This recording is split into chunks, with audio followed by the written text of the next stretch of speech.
And welcome to this edition of the Native News Update on this Tuesday, March 1st. I'm your host for today's program, Paul DeMain.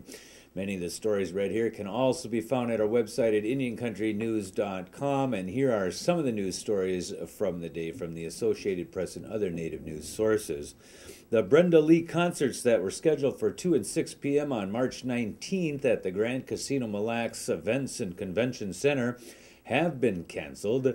Brenda is unable to fulfill her performance commitment for this show due to medical reasons. Tickets that were purchased online through the Grand Casino website, Ticketmaster.com, or via telephone will automatically be refunded. The Salt River Pima-Maricopa Indian community has come out in opposition to another tribe's proposed casino in Glendale, Arizona area. The Tohono O'odham Nation wants to build a casino and resort at 95th and Northern Avenues near Glendale's Sports District. Glendale officials, the Gila River Indian community, and others are challenging federal approval to put the Tohono O'odham land into the reservation system, precursor to gaming. The Arizona Republic says a federal judge's ruling on the casino is expected soon. The Salt River Pima-Maricopa tribe released a 4-page letter last week spelling out reasons for its opposition. They are the 8th Arizona tribe so far to officially oppose that casino project. Jack Forbes, acclaimed author and contributor to News from Indian Country, activist and professor of Native American Studies at the University of California, Davis, has passed away February 23rd at Sutter Davis Hospital. He was 77. Services were private, with a public memorial to be scheduled at a later date. Forbes was born January 7, 1934 in Long Beach of Powhatan Lenape and Delaware Lenape heritage.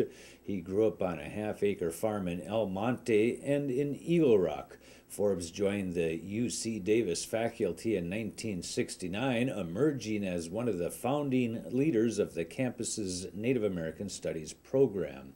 In 1966, Forbes wrote an article titled "An American Indian University, A Proposal for Survival," published in the Journal of American Indian Education.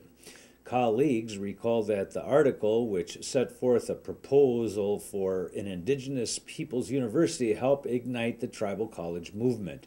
From Forbes' vision, DQ University was founded in 1971, several miles west of UC Davis. The school was the first all-Native American college in California and the second tribal college in the United States. Donations to the Jack D. Forbes Memorial Fund in Native American Studies may be sent to Native American Studies at the University of California, Davis. More information on the fund may be obtained by calling 530-754-9497. We'll put that phone number up there so you have it if you want to help out with that fund. Legislation has been introduced in the New Mexico Senate that aims to prevent suicide among American Indian teenagers. Senator Linda Lovejoy says 24 suicide attempts and another 18 fatalities were documented in western New Mexico from December 2009 through May 2010. The Crown Point Democrat says the legislation, if passed and signed by the governor, would show that the state is trying to do something about what she describes as an epidemic. The bill would use $300,000 from the state's general fund to create a clearinghouse to coordinate culturally based suicide prevention services.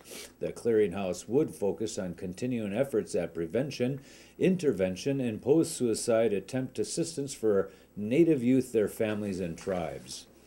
During the Chiefs of Ontario Health Forum during late February, an emergency meeting was called by Grand Consul Chief Patrick Madubby of the Anishinaabe Nation. Representatives from numerous First Nations and organizations met to discuss the threat posed by the shipment of 16 nuclear steam generators through the Great Lakes and the St. Lawrence Seaway. First Nations have expressed their adamant opposition to the shipments, and Ontario Regional Chief Angus Talausi, the Union of Ontario Indians, and the Mohawk communities of Ganawaki, Akwesasne, and Tyendinaga are at the forefront of the opposing the shipments, and the Chiefs of Ontario will support them in their struggle. The Anishinaabe, Muskegowuk, and the Onkwohoni chiefs in assembly made it clear in their We Are the Land declaration. What we do to the land, we do to ourselves and to our future generations.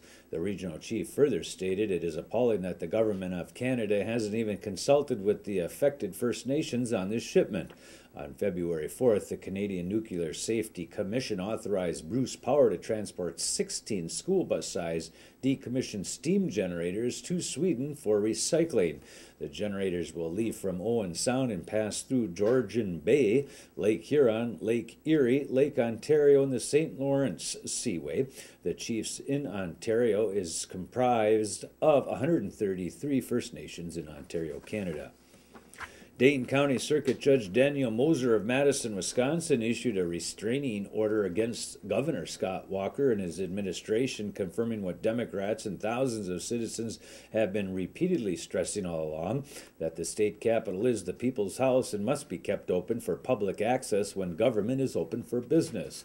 We applaud Judge Moser for ensuring that clean, open government is upheld, Representative Peter Barca said.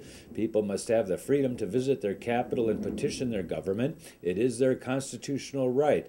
The fight to restore freedom in Wisconsin continues.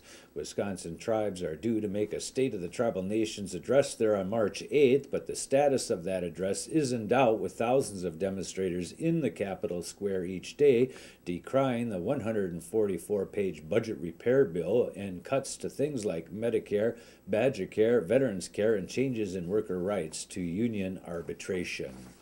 Alaska's Chicxulub tribe is asking the United Nations to hear its concerns about a planned coal mine in the Matsu Valley. The Alaska Public Radio Network reports that the Athabascan community near Palmer is opposed to the project being developed by Uzabella Corporation at a site called Wishbone Hill. The tribe has filed a document to the United Nations Independent Expert on Water and Sanitation. The issue is a test case in Alaska to see how the UN Declaration on the Rights of Indigenous Peoples might be used to intervene in development projects. The tribe contends the proposed mine site is where its members have traditionally hunted and fished. The tribe also says it could pollute Moose Creek, which has been restored for salmon spawning. Lawyers representing Native Americans helped win a record $3.4 billion settlement with the federal government. Now they want a judge to double their fees. Instead of being paid up to $99.9 million as initially agreed upon, attorney Dennis Gingold says he and other attorneys deserve at least $224 million for their work on the case since 1996. He and other lawyers have achieved a stunning landmark victory in the case. Gingold wrote in a 25-page motion filed January 25th in federal court in Washington, D.C., "No lawyers have done so much for so many people in this circuit," he said. For their efforts, $99.9 million, quote, "is so far below government standards that it would be inconsistent with federal law," unquote. Gingold said. Instead, he, Thaddeus Holt, Keith Harper, and other lawyers deserve at least $223 million in fees, plus $1.3 million in expenses and other costs. And that is the latest roundup of news from Indian Country. On this edition of the Native News Update, we want to say miigwech for showing up and come back again soon.